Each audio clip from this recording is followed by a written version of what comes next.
I'm at the Palette Museum today, and I can't believe I'm saying this, but I actually finished all of the walls here on the interior, and gotta say, as much as I'm impressed with it, it's become the bane of my existence. I'm just being straight up. Like, the outside of the Palette Museum took, I think, 10 days in total, counting all the resource gathering, but this took, I think, about half a month, and it was a painstaking process, like going back and forth, getting resources, planning all different things, and I tried to use just about every block you could get in the game. You might be able to tell some of these walls are just patterns, like this one's just a cool little pattern, but some of them are a little bit more themed, like this one's got a little bit of a cave dripstone theme going on.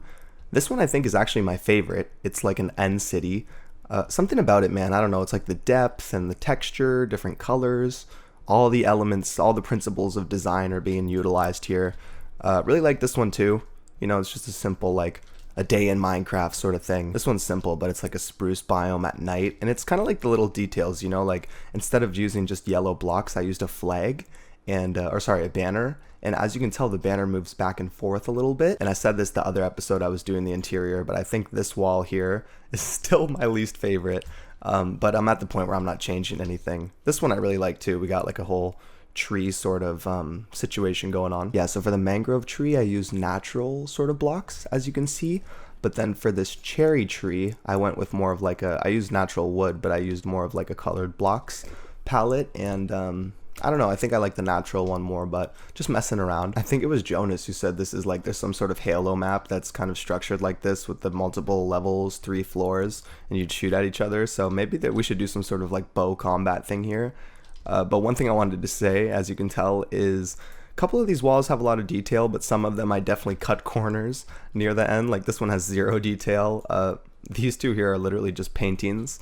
So chances are I'm going to come back and change some things, but I don't know, I just want to move on for now. Okay, so I'm glad to be wrapping that part up, but that was like step 2, I think. I guess the outside was step 1, the walls were step 2, but now I can move on to step 3, which is like the flooring and a couple other things. And eventually I do want to actually put palettes, you know, in these walls. Like that's the actual point of this build, but I want to complete it first. So yeah, I'm going to mess around with the flooring a bit, see what looks good, and I'll show you guys after. No, you fuck. What do you mean? No, John. No naps. It's like John Bernthal said, bro. No naps. I don't take naps. That shit's for the weak, bro. This motherfucker takes naps. I don't trust people that take naps, dude. I just found out he doesn't take naps, dude. He's a grown-ass man. No, you don't fucking... Dude. You ever seen that? Man, I ain't taking no fucking bitch-ass nap. Man, what are you talking about taking a nap, man? Fucking, you're gonna take a nap, the whole world's fucking moving around you? The whole world's moving while you're napping, bro. It's fucking terrible. I can't fuck with a nap. I can't fuck with that. Somebody said something like that. He doesn't say bitch ass, and you said it like 10 times. But okay.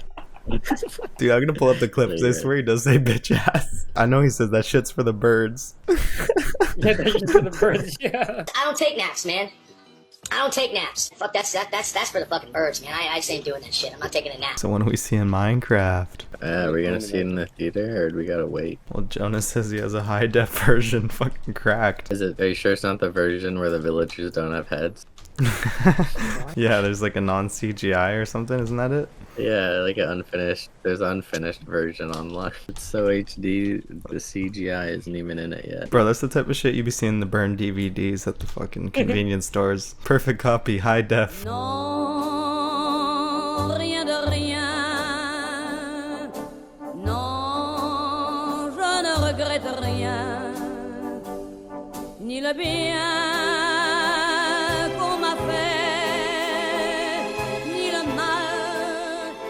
No! The dolphins are pushing my shit around.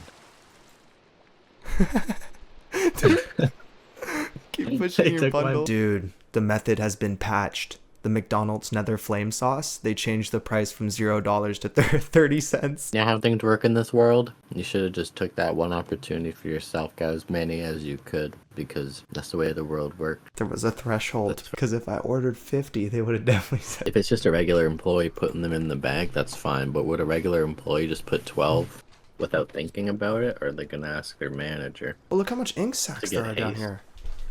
Dude, come down here. Oh, I'm freezing it. What the hell happened here? Hold on, don't hog them. I want some ink sack. Dude, there's so many. Swim around. Look, there's a dolphin on the glass. I'm gonna make a raft to try and get this ink, but I might die. See if it Holy moves shit, fast dude, enough. no. Gotta be a way to get it even faster though. Maybe the dolphins. No, Allays. What if you brought some Allays here? Yeah, yeah. Oh my god, bro, I cracked the code. Alright, so as you guys saw there, I was scheming up a little bit of a plan there. So we have a bunch of squiddings all around that ocean area. And I know how Allays work, you know. I know that they can pick up items, and I know that if you give them an item, they go around and pick it up. But I've never actually used Allays in the game, and I just recently got some at my base. So I brought them to my underground farm today because I guess this is the best way to go about testing it. You know, it's quite an enclosed area, and I have a lot of one item that they can pick up. So I've given one Allay here a piece of wheat, and I've given one, as you can see here, some seeds. And so whenever, I'm going to let them go off of this lead here, whenever I break any of these crops, they immediately go flying over and pick it up. And by default, they come over to me and throw it to me. Well, I think first they go and get all the items, then throw it to me. Maybe just depending on whatever's closer. If I'm closer, they'll give the items to me, but if other items are closer, they'll go towards the items first. But I also know that you can hook up Allays to chests, so that instead of them throwing items at you, they put items into chests. And so I watched a YouTube video to try and figure out how that works, and so I'm going to do my best to try and replicate that now.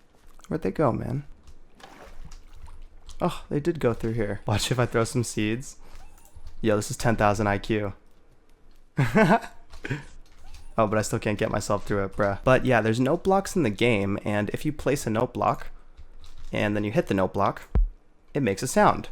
And you guys may have noticed it had like a bit of a skulk sensor effect, like the same effect as a skulk sensor. So you can actually tune the note block. Honestly, yeah, I don't use note blocks that much, but I know that it, depending on the block that's under it, it makes different noises.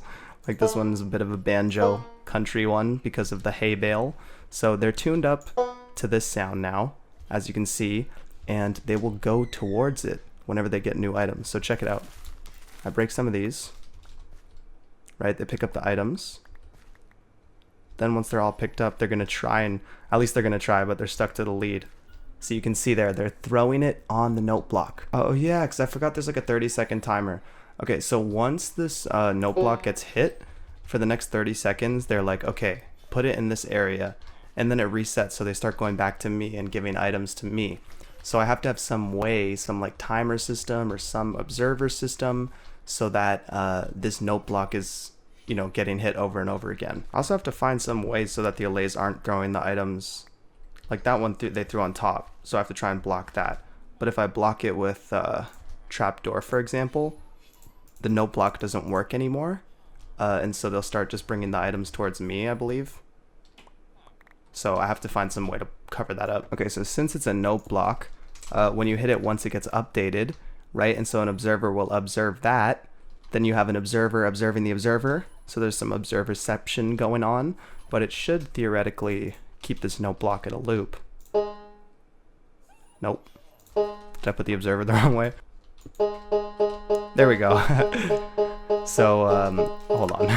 Either I'm gonna have to play with jukebox and note blocks off all the time, or I'm gonna have to have this on like a 30-second timer using a hopper clock, and they would perpetually be throwing items into here, which of course I could connect to some chests. Y'all remember like back in the day when, you know, diamonds were more rare and stuff, and you'd be like, man, I'm really spending a diamond on a jukebox. I'm balling, bro. This is a big purchase. See, now I have to turn my jukebox back up. But what better song to play than my favorite one? Actually, I don't know if that's my favorite one. I always forget which DVD is which. I think it's this one. It's not that one either. Okay, it's definitely this one. Yeah, dude. C418 Mall. Check it out, they're dancing. That's so cool. So yeah, you give them an amethyst shard as they're dancing. And look at that, dude. It has a little sound too, how cute. And whenever an item gets thrown in the middle, they immediately pick it up again, right? Because it's the same items. So, but I'm still curious if there's any way to stop it from items from falling on this note block and just falling around the hopper so that they come to the middle. Then they come up here. Yeah, that worked. Right click an item on them. You're throwing the item. You have to right click it Yeah, first. dude, I'm trying to get them to cat. There you go. Try to land in the fence. Nice. Oh, one's burning. No, that gas ball.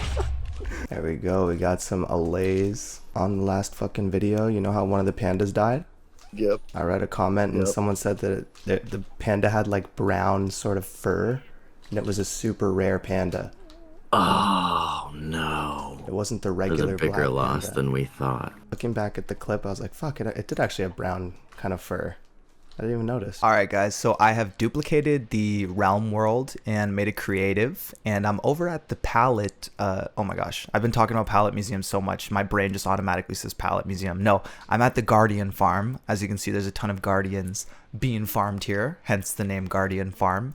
And this was actually made by Matt. Shout out, very useful farm. I never have to like farm for or like, you know, go out of my way to get prismarine and stuff like that. So yeah, essentially what happens is these guardians go up the scaffolding, up the stream of water, and you stand at the very top there where the guardians can only spawn in that basically small little glass area. And they come here and they get burned. But the reason I'm in creative today is because I'm trying to do an Allay setup with squids and squid ink, because I realized that at these farms, when the guardians spawn, if there's a squid nearby, they actually kill the squid. And I kept going to this farm and I kept seeing a bunch of squid ink laying around. Oh, look how much ink sacks there are down here. Dude, come down here.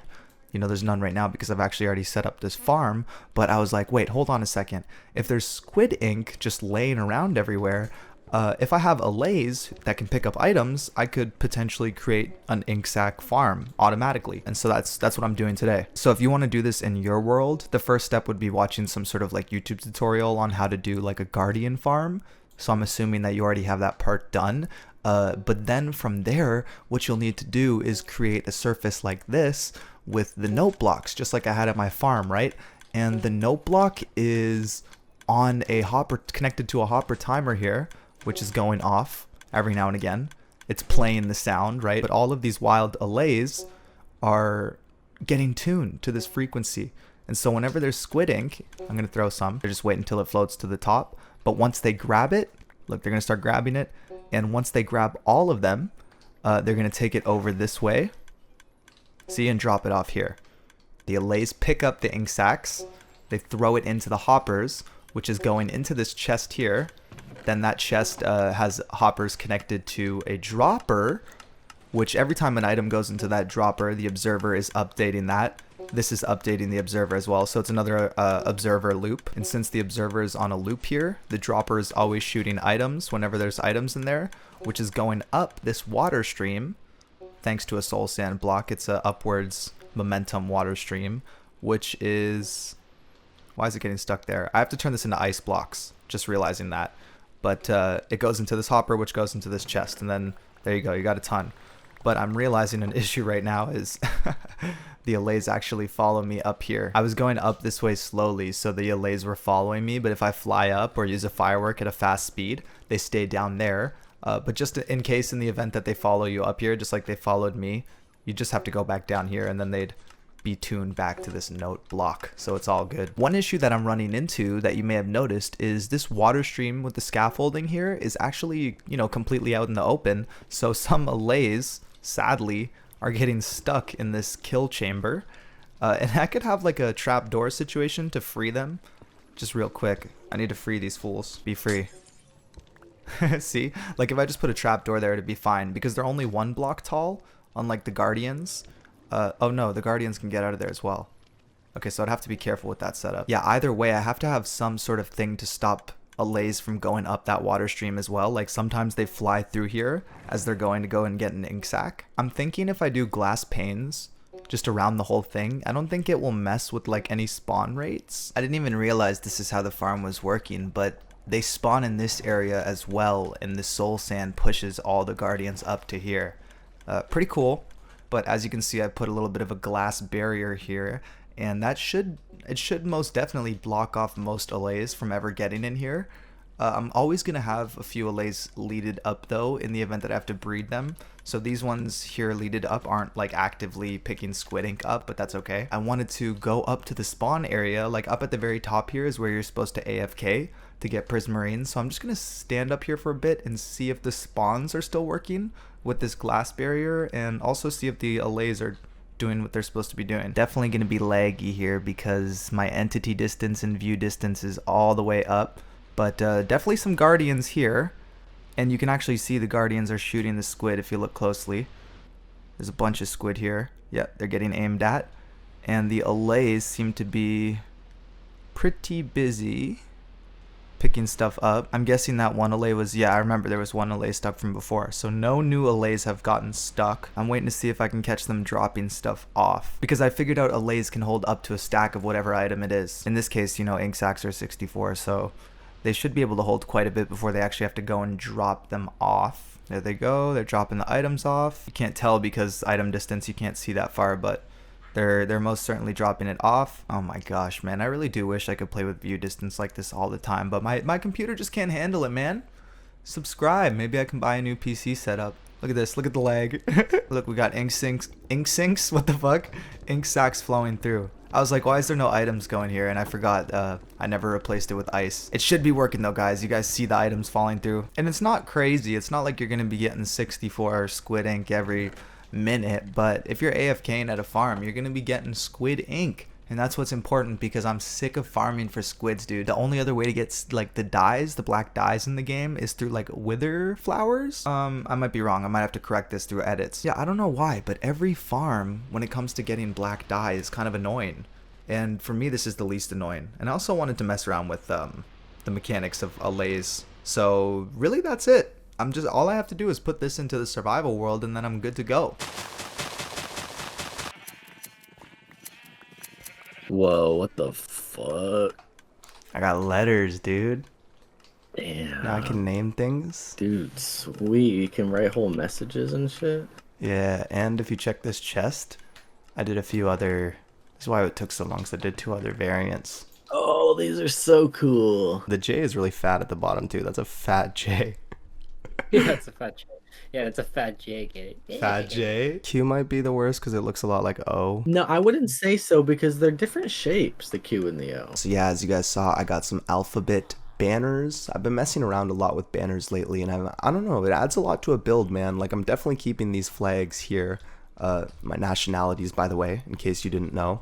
Italy, Canada, and Newfoundland. But I'm going to take these alphabet banners out now because I have to use them. There's a reason why I actually made these. Okay, so for those of you who don't know, this is my first real base, and this has been my only storage room for months. You know, we've been on this server for almost maybe even 4 months, and I've been storing all of my stuff here.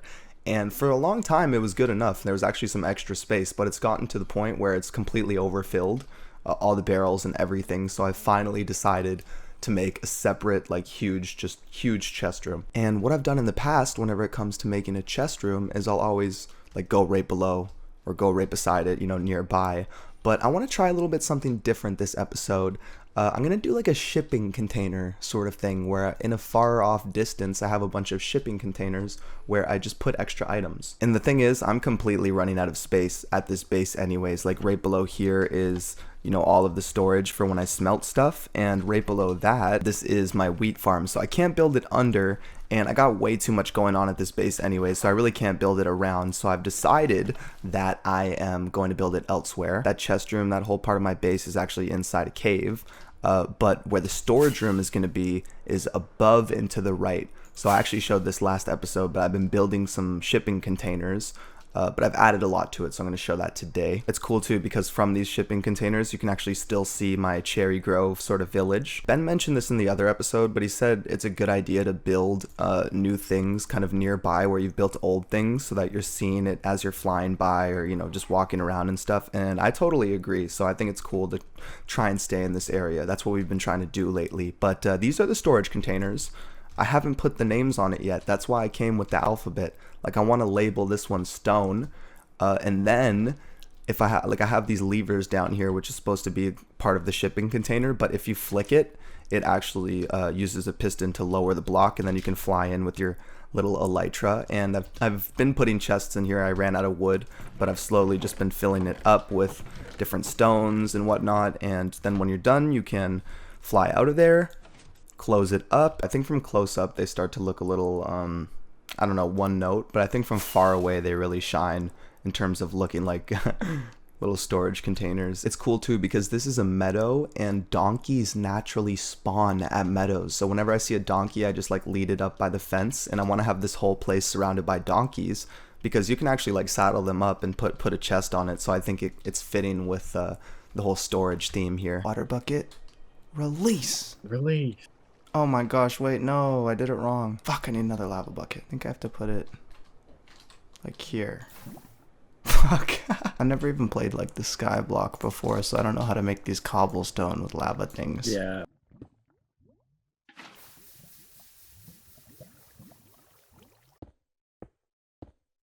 These guys not like flowers? They're not even coming towards me. Oh, I just pissed them all off by hitting one. But look at this, they're not even moving. Yeah, these are some glitched bees, dude.